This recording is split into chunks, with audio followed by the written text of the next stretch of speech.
Hi everyone, thanks for checking out the Safe Travels podcast. My name is Joey. Today I'm at Olympic National Park and was joined by Matt Dubeau, who is a historian and museum curator here at the park. We talked all about the rich cultural history that exists here and how visitors can invest and learn about the long-standing human connection to these lands.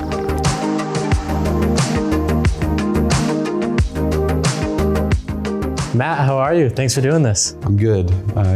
Happy to do it. Nice to meet you. We're going to be talking a lot about the human culture within Olympic National Park, but before we do that, we want to acknowledge the tribe culture that has existed within the national park and their meaning to the land, both to them personally and to the park historically. Can you talk a little bit about the importance of land acknowledgement and understanding what land acknowledgement is when visitors come to Olympic National Park? Well, it's important to recognize that people have been on this landscape for thousands of years, since time immemorial, and historically have not been acknowledged in a way that explains their impact on the landscape. And so in an effort to sort of correct that, it's important to acknowledge that people have been here and that they've left their mark on the landscape, and to recognize that they're an integral part of the wilderness of the Olympic Peninsula.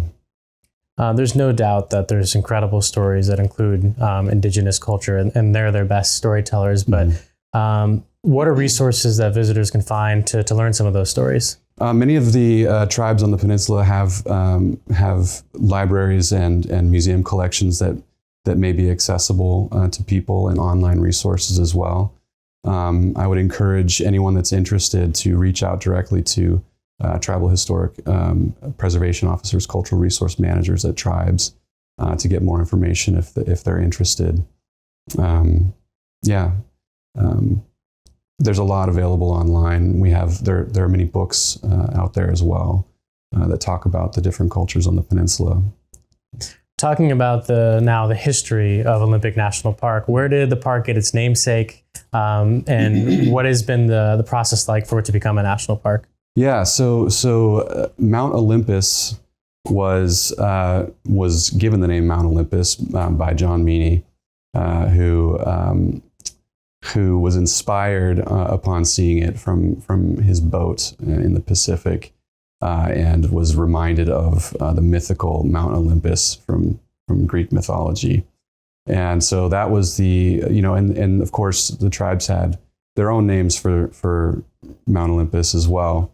But that is the name on the maps now. And the park was originally established as a monument, Mount Olympus National Monument, in order to create a safe place for the Roosevelt elk to live, to retain some habitat for the elk.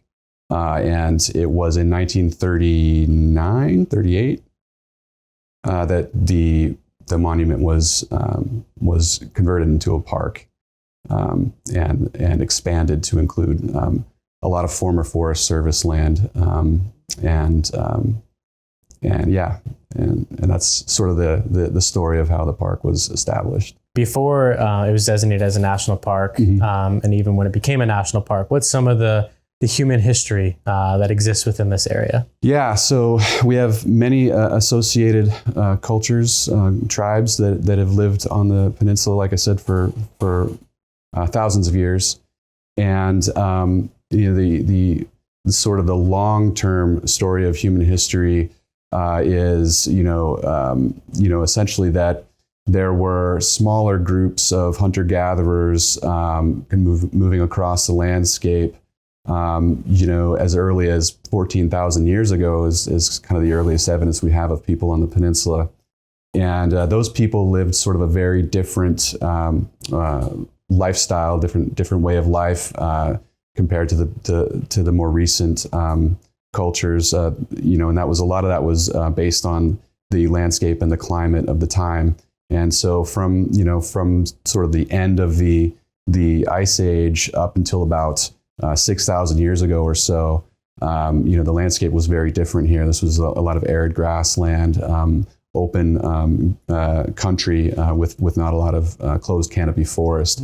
And so the people were much more highly mobile hunter-gatherers that were following herds, big game herds, and living in much smaller groups.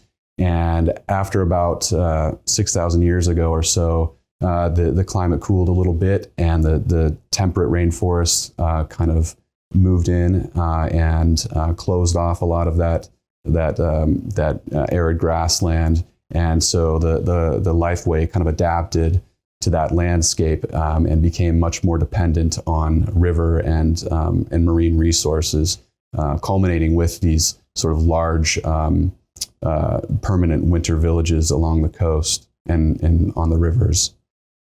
You mentioned the hunter-gatherers hunting big game.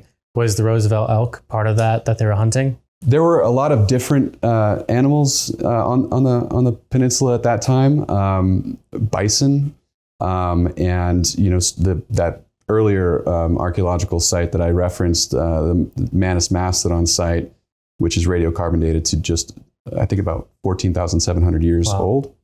That's the earliest site on the peninsula, and it's a mastodon which was hunted, and so at that same site, there were a lot of different sort of what we call Pleistocene large mammals, that included a lot of species that are just not here anymore, large sloths and ancestors of like camels and things like that no longer exist on the peninsula. So they were probably hunting a different set of animals at that time.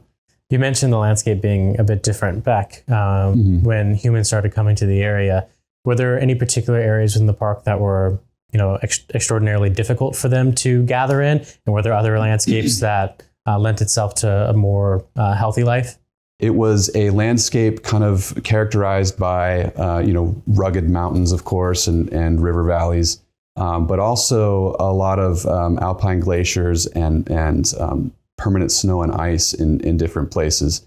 And so, the topography of the peninsula does, to an extent, determine where people go, and it certainly did then as well. A lot of the folks who study the geologic history of the peninsula characterize the peninsula during the end of the last ice age as sort of a landscape kind of covered in snow and ice, with sort of just the peaks of the mountains kind of poking out through the ice, creating these sort of these refugia where people could go from sort of peak to peak across the snow and the ice, and access resources.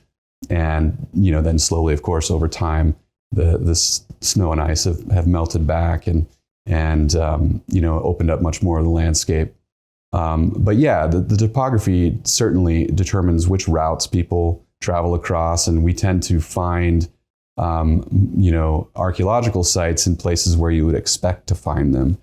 Certainly, we don't find archaeological sites on mountain peaks. It's essentially passes and things like that are a little bit easier to navigate, where we tend to find archaeological sites.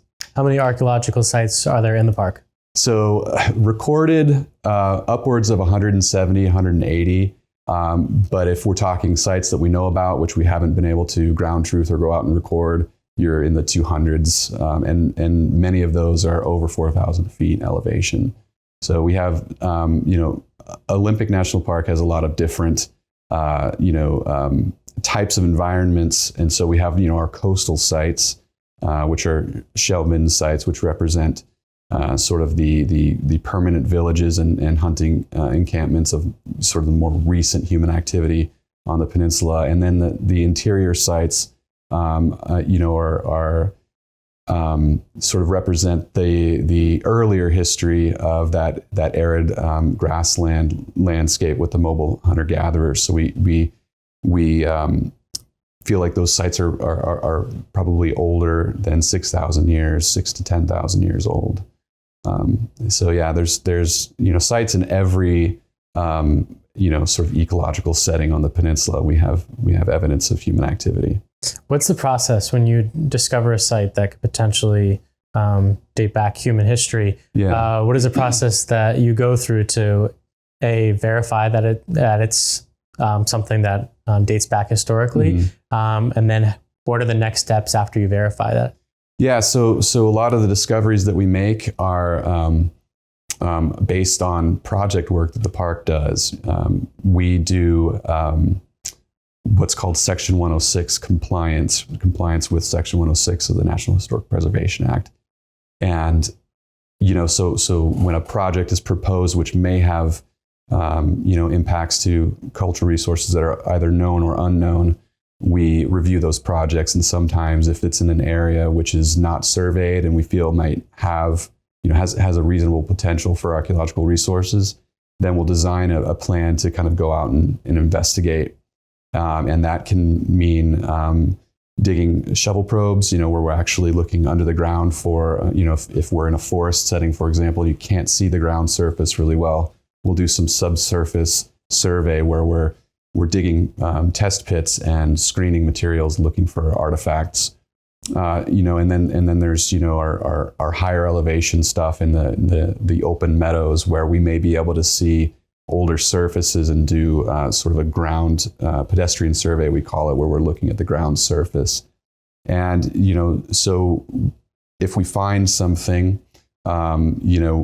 oftentimes we'll be required to evaluate the significance of the find, and that can involve doing what we call a test excavation, where we'll kind of map the site, record it. We'll do, subsurface testing where we're doing a very controlled excavation, layer by layer, and collecting materials as we go.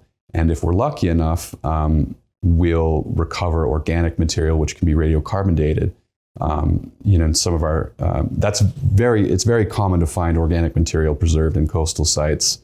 Interior sites is a little different. It's all related to preservation of organic material in the different environments. Our mountainous kind of areas, the organic preservation is terrible unless there are burned things like charcoal or burned bone or things like that.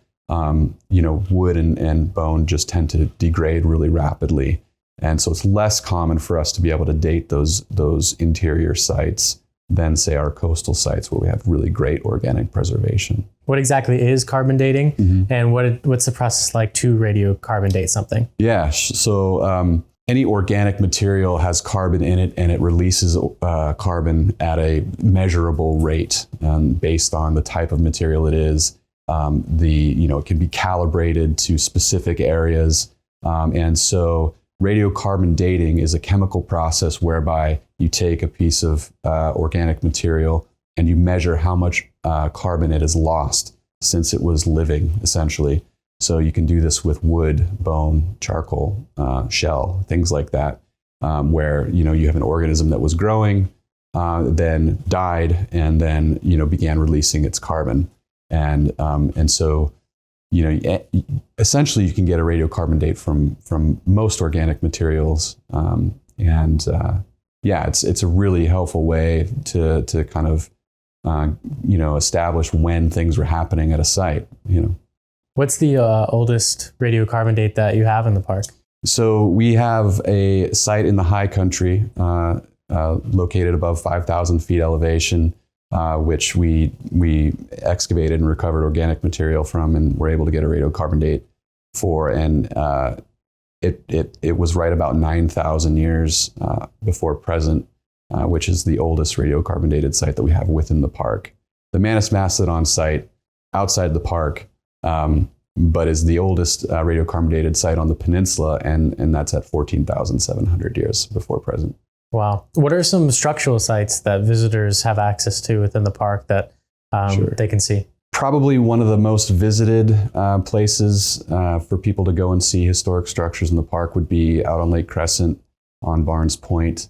There are two historic districts out on Barnes Point. There's the Lake Crescent Lodge Singer Tavern Historic District, which has a very interesting history, including that Franklin Roosevelt actually stayed in one of the cabins during his trip through the peninsula.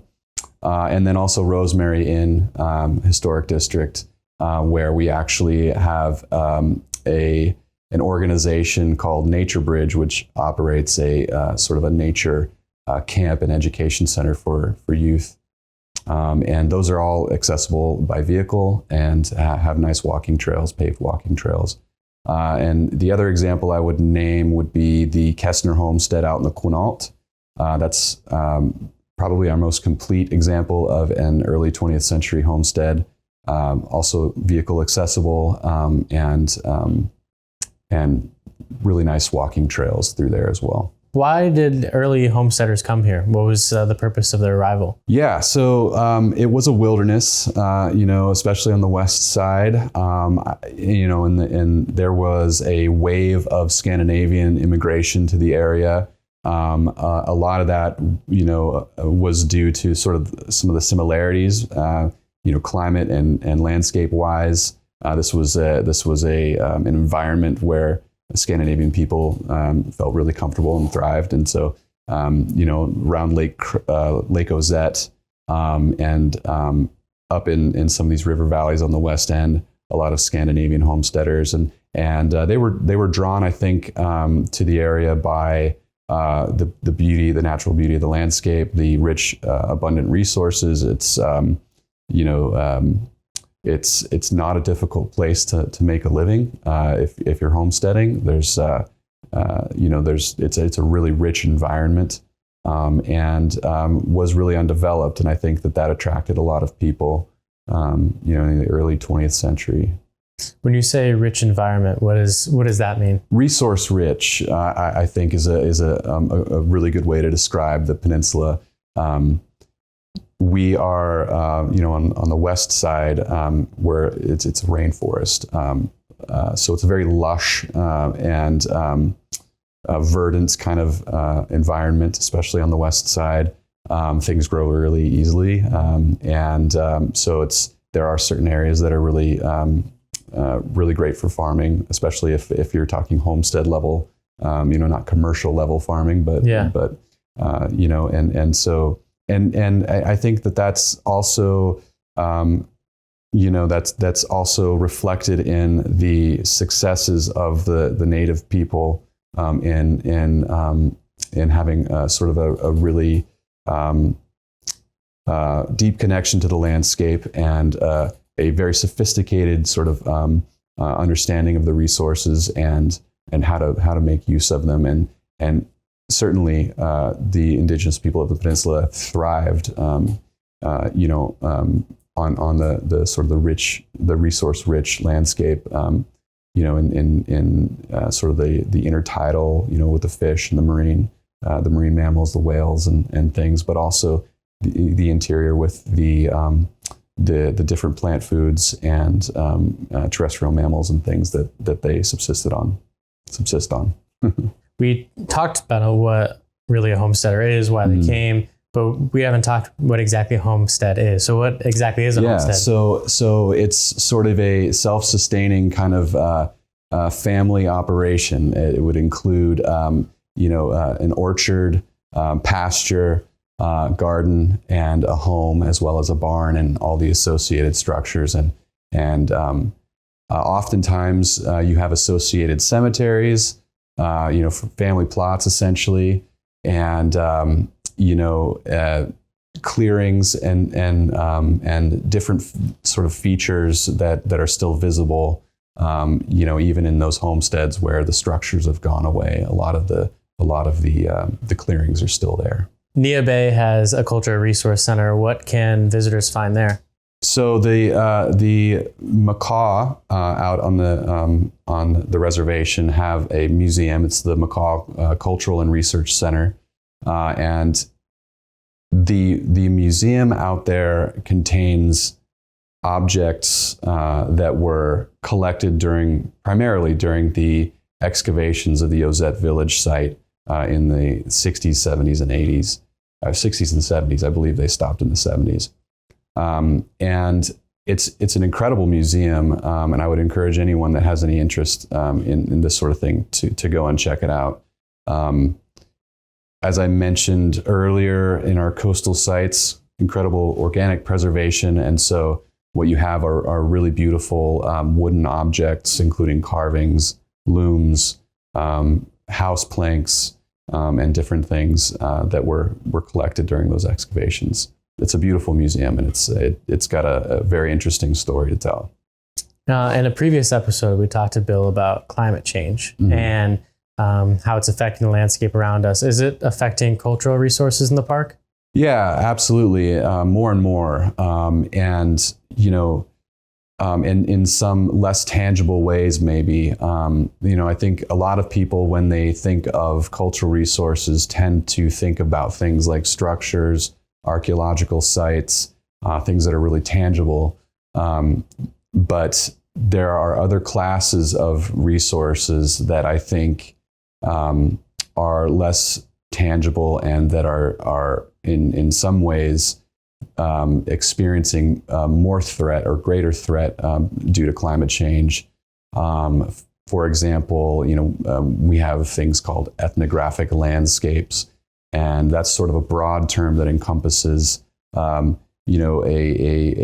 sort of a landscape level setting that has cultural significance. And many examples of these types of resources, and several of them that are experiencing or that are threatened by climate change. Namely, in the interior we have, and this is a very much a natural resources concern as well. But in our high mountain meadows, our subalpine meadows, there are resources there which are only available above certain elevation, including many medicinal and food plant resources and material plant resources, as well as different animals and things that were and are important to indigenous people.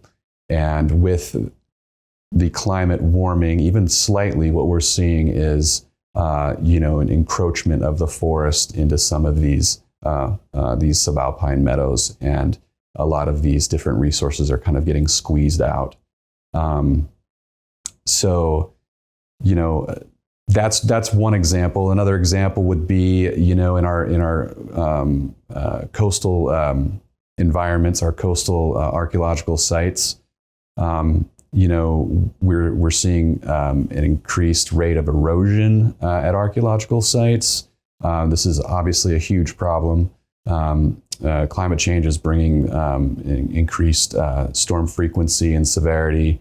And those storms tend to happen in the winter when we have really high tides, king tides, and so we're seeing these sort of rapid erosion events that are impacting archaeological sites, and very sensitive materials are ending up on the beach and are exposed, and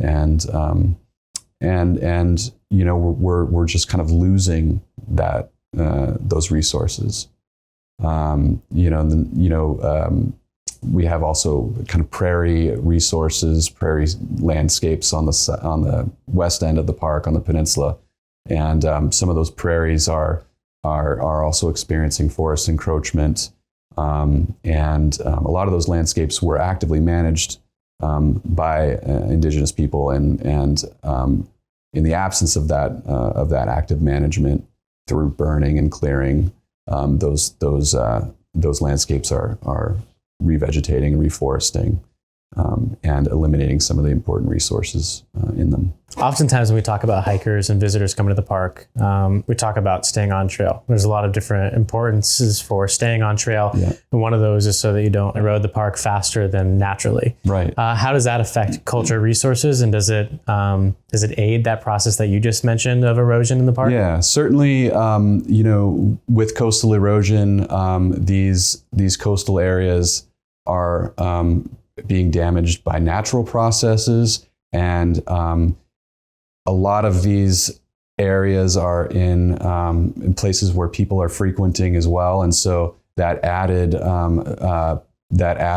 sort of damage from people going up and down from the terrace onto the beach, walking through some of these kind of already disturbed areas, that certainly can have an impact on archaeological sites and cause those resources to experience damage. Similarly, in the interior and the high country, we have recorded archaeological sites in the middle of a trail, and that's problematic for obvious reasons. If there was an artifact that's very clearly an artifact that artifact is now in danger of maybe being picked up and taken, and so staying on the trail is really important, because going off trail, you may be in an archaeological site and not know it, and maybe you're stepping on artifacts and breaking them. Maybe you're stepping on sensitive meadow plants, which are cultural resources in their own way, and so certainly visitors have serious impacts, but more often those impacts happen in campsites. It's really important to practice kind of low impact camping, and to remember to stay on designated trails, whenever possible, to avoid potentially damaging unknown resources. The other threat that some of our archaeological resources, our cultural resources experience is vandalism. I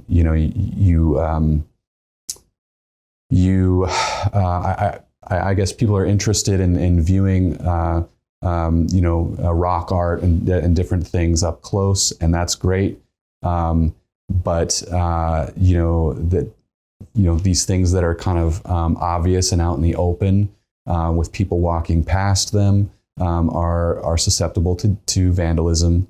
Not everyone's going to have the respect that you'd like them to have for these different resources, and so it's important to be respectful of these resources, give these archaeological resources and these cultural resources a little bit of space. Certainly don't damage them in any way knowingly. If you encounter rock art or something like that, don't scratch your name in the rock.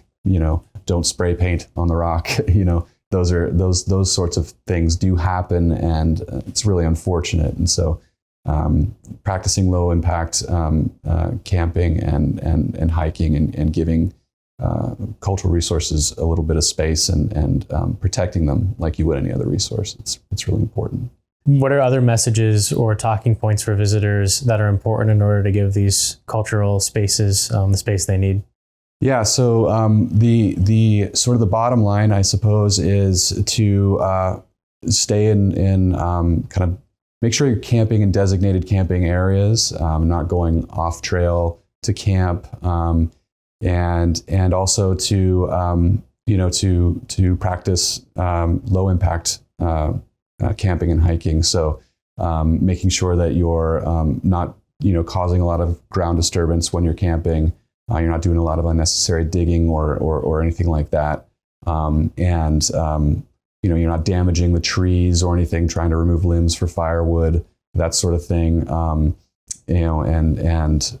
Just if you're in an area where there are cultural resources, just being respectful and not doing anything to damage them. These are resources that are under threat all the time, and so any little thing we can do or not do is really important. Well, moving into some of the artifacts that we have in front of us, can you take us through this top section and what we're looking at? Sure. So these two trays here are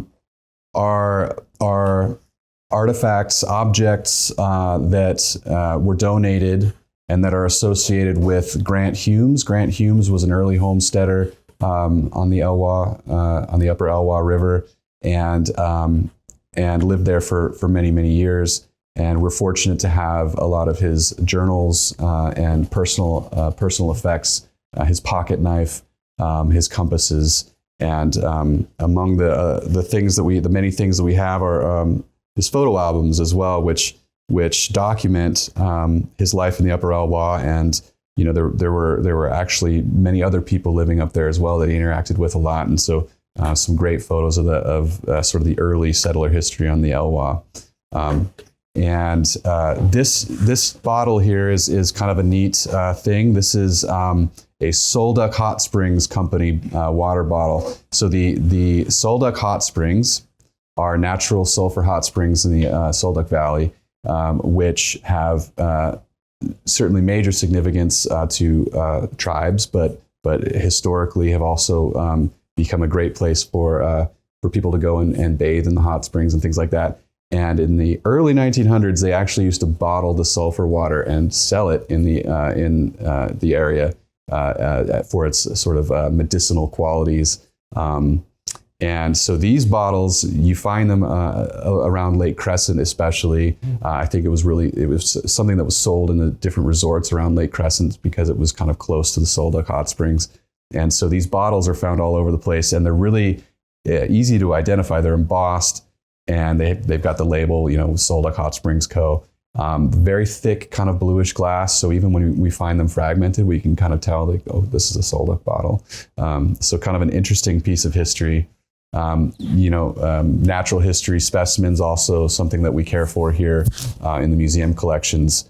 So we have, large mammal collection here. We have fossils. This is a fossil mammoth tooth. Wow. This is a skeleton, a cranium from a coyote, and then a cougar. We also have bears and different furs and skins and things like that. Our herbarium is one of the larger ones in the area. It's pretty comprehensive. We've got lots of just about every plant species you could think of on the peninsula. If it occurs here, we've got at least one example, sometimes many. We have great historic photo collections. This is just an example. This is a family camping at High Divide, and looks to be about the 1950s. More natural history specimens. We have a great entomology collection. My predecessor was an entomologist by training, and so she took great care of our entomology collections. And finally, a lot of folks know about the ski operation at Hurricane Ridge. It's been going on for 60 or 70 years. And so we've got some great old photos of the ski operation from the 60s, 50s, and 60s. So that's amazing. Yeah. Are those full size coyote and a cougar? Wow. Yeah. I would have expected the skull to be a little bit bigger. Yeah, there's a lot of meat and skin and everything, and they're furry, so they look a lot bigger than they actually are. But yeah. All of this is incredible. Yeah, well, I'm happy to share it, and it's just sort of a sample. We've got over 40,000 cataloged objects in our collections here, and so there's a lot to see. Great resource for all different types of information, natural history, cultural history. And it's open to the public by appointment. Folks can email me to set that up if people are in the Port Angeles area and want to get a little taste of the history of the park. I can help out with that. Well, this is a little tease because we might have some bonus content looking through some of that stuff afterwards, which is really exciting. But you've collected, or you have all this, and this has been collected by the park for many years. What gets you excited about looking at these artifacts, and what made you want to come into this field inside the Park Service? Yeah, so my background is in archaeology. I went to school for archaeology, hoping to work at a park like this, and I'm actually kind of from the area, and so Olympic was sort of my dream park, and so it's something I've wanted to do for a long time, and I got really, really lucky to be able to do it, and I've been here 15 years doing it, so very fortunate. And I'm a lover of history, and I always have been. Social studies has always been my subject, going way back to elementary school even. So, it's just something that I'm really interested in. I particularly enjoy interacting with our associated tribes and helping them to kind of tell their story and to protect the resources that are important to them, and to sort of offset a lot of the sort of historical injustices and try to be a steward of that history and just kind of create those relationships. So. You said you've always been a student and interested in history and social studies. Do you have a favorite, maybe historical fact or story that includes this park? I do have some favorites, and a lot of them are associated with our tribal nations, and I would defer to them to tell those stories. I will just say that I'm very respectful of the tribes and grateful to them for sharing their culture with us and helping us to manage the valuable resources of the park. And there is a lot of really incredible cultural history that's associated with the indigenous people of the peninsula, and I guess I'll leave it at that. History-wise, I think that the stories about the resort history around Lake Crescent in particular, I find really, really interesting. It's during the height of the resort era around Lake Crescent, it would have been a really remote place to get to, and had different resorts operating all around the lakeshore at the time, and so it would have just been a really interesting place to be at that time, to experience that sort of really remote kind of wilderness resort experience, at the turn of the century. Is there anything else, any final thoughts that you want to give to the visitors to encourage them that when they come to Olympic, they're not just in a vast wilderness area, they're in a place of rich cultural history? Yeah, absolutely. I think it's important to keep in mind that that Olympic National Park and the Olympic Peninsula have been home to people for many thousands of years, and the people who have lived here since time immemorial are still here and are still very much a part of the landscape and have left their mark on the landscape. And so making sure to keep that in mind, that we refer to Olympic National Park as a wilderness area, and it is, but we just need to qualify that, I think, with acknowledgement that people have been a part of that wilderness, that undeveloped sort of quality since time immemorial, and continue to be a part of that story. Awesome. Well, Matt, thank you. This has been awesome. Yeah, you're welcome. Happy to do it. Nice to meet you. Thanks for checking out this edition of the Safe Travels podcast. I really hope you enjoyed it. Matt is so incredible and is so passionate about what he does here at the park. It's absolutely amazing to listen to. So if you like this type of content, make sure to like, comment, subscribe wherever you're watching or listening from, as it really does help out our channel. So until next time, safe travels.